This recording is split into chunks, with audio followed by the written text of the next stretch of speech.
Bonjour à tous et toutes. Vous écoutez l'interview Bella consacrée à la culture post-Covid-19. Je suis Charlotte Emmons, coordinatrice de Bella, et j'ai le plaisir aujourd'hui de recevoir Isabelle Debecker, qui est directrice du Centre belge de la bande dessinée à Bruxelles, et qui vient nous parler de quelques réflexions à propos de ce que seront demain ces missions. Bonjour Isabelle. Bonjour Charlotte. Donc le déconfinement a commencé pour le centre ce mercredi 3 juin. Comment l'abordez-vous? Eh bien, avec beaucoup de plaisir d'abord de retrouver les murs du Centre belge à bande dessinée et les collègues qui sont sur site et le public. Maintenant, avec beaucoup de crainte parce que le Centre belge à bande dessinée est une grosse machine au niveau du nombre de visiteurs qu'on accueillait jusqu'à présent. Les mesures de sécurité et les gestes barrières à mettre en place, enfin, toutes ces choses-là que nous avons mis en place pour pouvoir réouvrir vont nous restreindre au niveau du nombre de visiteurs.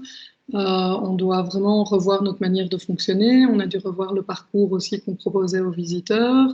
On s'est retrouvé confronté à plein de problèmes et de questions qui sont en cours de réflexion auxquelles on n'a pas encore pu répondre. Donc, on a dû fermer certains espaces et on n'a pas encore trouvé de solution pour tout réouvrir. Et donc, il y a quand même la peur au ventre et la crainte de savoir combien de temps on va devoir respecter les jauges du nombre de visiteurs, etc.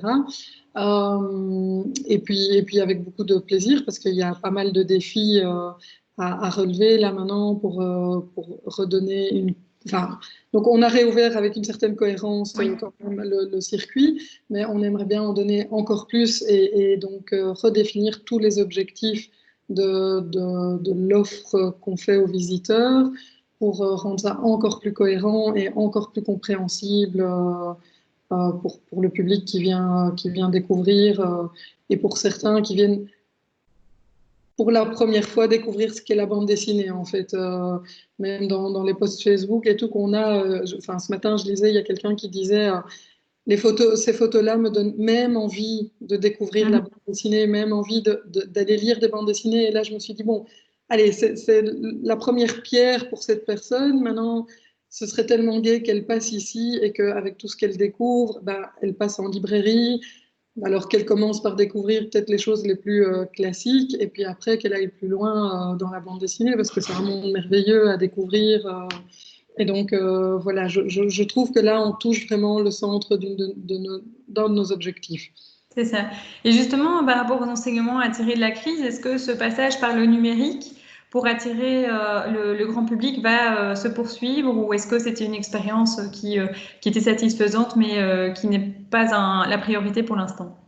Alors c'est une expérience qui a été très intéressante et satisfaisante. Maintenant, effectivement, le centre existe grâce à ses visiteurs la question a été posée par des gens sur Facebook et tout en disant mais donnez-nous accès à vos expos en numérique. Mais non, venez nous voir, venez découvrir sur place, venez parce qu'on a besoin des visiteurs et qu'on ne peut pas se permettre de donner libre accès à. De toute façon, enfin, les éditeurs et les auteurs ne nous laisseraient pas faire parce que enfin, voilà, ce n'est pas l'objectif. Le numérique est trop souvent dans la tête des gens synonyme de gratuité et on ne peut pas se le permettre. Et de toute façon, nous ne sommes pas propriétaires des droits des choses qu'on expose ici. Et donc, on doit être très prudent avec ça. Donc, non, il n'est pas question qu'on retrouve tout ce qui est produit ici ou tout ce qu'on présente ici sur l'Internet ou enfin, en numérique. Après, il y a peut-être des formules à développer, des formules à réfléchir. Mais aujourd'hui, on aimerait vraiment bien que le public revienne au centre. C'est ça. Et donc, privilégier l'humain et donc peut-être aussi les partenariats avec d'autres structures en Belgique et à Bruxelles. Oui, de toute façon, ça fait partie des missions. Enfin, des missions à remettre au centre du centre. Ça devient compliqué. À remettre au centre de nos objectifs, c'est de recréer du lien avec les auteurs, avec leurs représentants, avec les chercheurs en bande dessinée aussi, et les éditeurs. Enfin, c'est tous ces contacts où ils ont toujours existé, mais peut-être pas de manière assez globale et assez complète. Et donc aujourd'hui, c'est recréer tous ces liens-là pour pouvoir avancer main dans la main avec ces partenaires qui sont en fait les gens grâce à qui on existe et qu'on peut faire exister aussi. Donc il y a vraiment un travail, enfin une nouvelle manière de fonctionner avec toute cette Oui, aide-moi. ce paysage culturel, oui, tout à fait, oui. Culturel pour pouvoir avancer. Donc là, on a à côté de l'accueil, on a créé une fresque avec un certain nombre de bandes dessinées qui sont sorties juste avant le début du confinement ou qui devaient sortir pendant cette période-là, pour les présenter au public qui passe par chez nous en disant ben, voilà, peut-être que vous n'avez pas encore eu l'occasion de découvrir telle ou telle bande dessinée. C'est une fresque qui a été faite en collaboration avec les éditeurs belges ou avec des éditeurs étrangers qui proposaient des auteurs belges. Et ce genre d'initiative-là, on a vraiment envie de continuer ça. Et voilà, et j'espère qu'il y en aura encore plein à venir. Oui, tout à fait. Mais justement, en parlant d'avenir, quel est le rôle finalement d'un centre culturel comme le CBBD aujourd'hui? Euh, Alors son rôle, je pense qu'il a de multiples rôles. Il a pas donc il y a le rôle par rapport au public, au grand public. Ça c'est une chose, c'est faire découvrir quelque chose, donner le goût d'eux. Mais il y a aussi les rôles par rapport aux auteurs. Dans notre Oui. cas, il y a le rôle par rapport aux éditeurs et donc on devrait mettre en place une liste de tous nos objectifs et voir comment interconnecter tout ça et mettre en place des synergies, des partenariats. Mais je pense que c'est vraiment là que va Tout à fait. se trouver notre raison d'être, en fait. Oui. C'est justement de créer tous ces échanges et tous ces... il y a un auteur que j'ai rencontré plusieurs fois qui m'a parlé de nombreuses fois de courroies, d'échanges, enfin, voilà, il faut vraiment que ça devienne un lieu de passage de toutes ces différentes personnes, mais qui sont représentatives de différents secteurs et de différents et être ouvert, surtout être ouvert et ne pas dire oui mais ça je ne comprends pas ce que tu fais donc je vais devenir hermétique à ton art ou à ta production ou non, c'est de dire bon bah je ne comprends pas, j'ai l'humilité de dire que je ne comprends pas, mais c'est pas parce que je ne comprends pas que ça n'a pas de valeur et que ça n'a pas sa place au sein de notre structure et que ça ne mérite pas d'être présenté au public. Tout à fait. Est-ce que vous aurez déjà en tête quelques idées de partenariat, quelles pourraient être voilà, les personnes ou les structures ou même les centres culturels avec qui le CBBD pourrait travailler? Alors déjà, on a un projet pour cet automne qui serait une expo carte blanche qui va se faire en partenariat avec la BIL et l'ACA et peut-être d'autres partenaires. Ça n'a pas encore été tout à fait...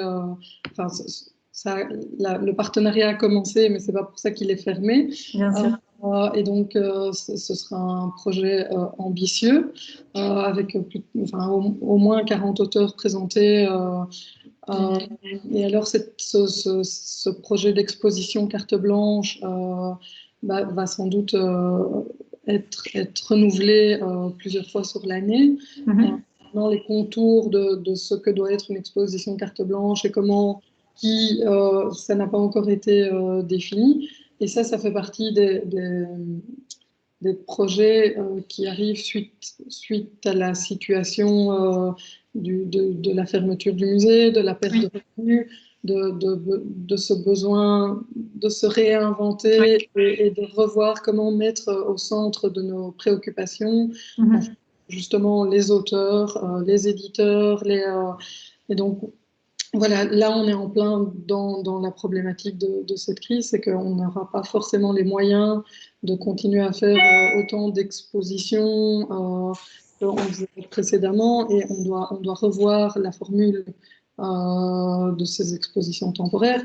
Alors, il n'est pas question d'arrêter les expositions Bien sûr, temporaires, oui. mais revoir un petit peu.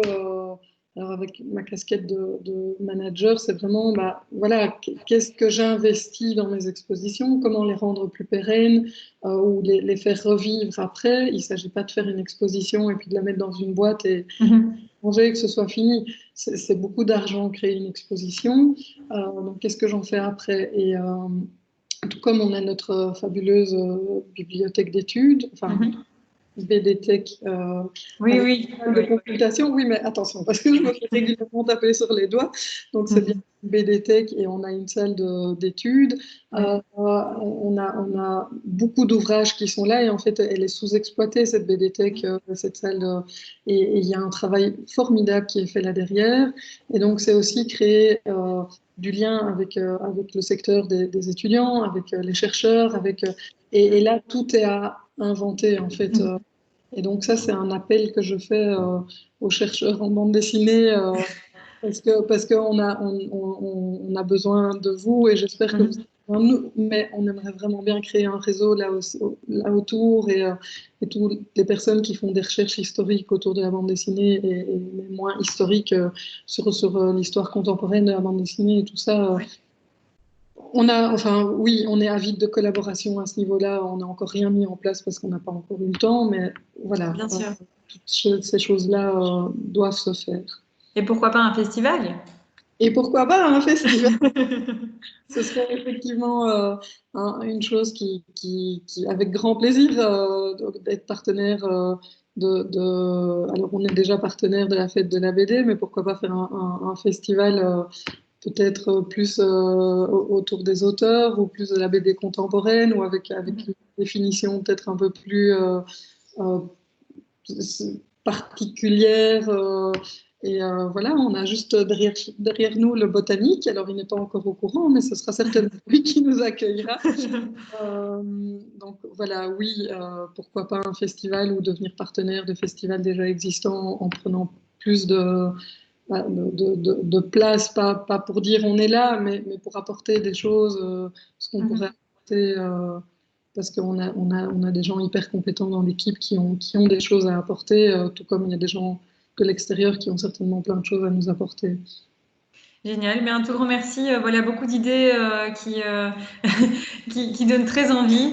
Vraiment, à très bientôt et bonne continuation. Merci beaucoup, une bonne journée, au revoir. Merci, au revoir.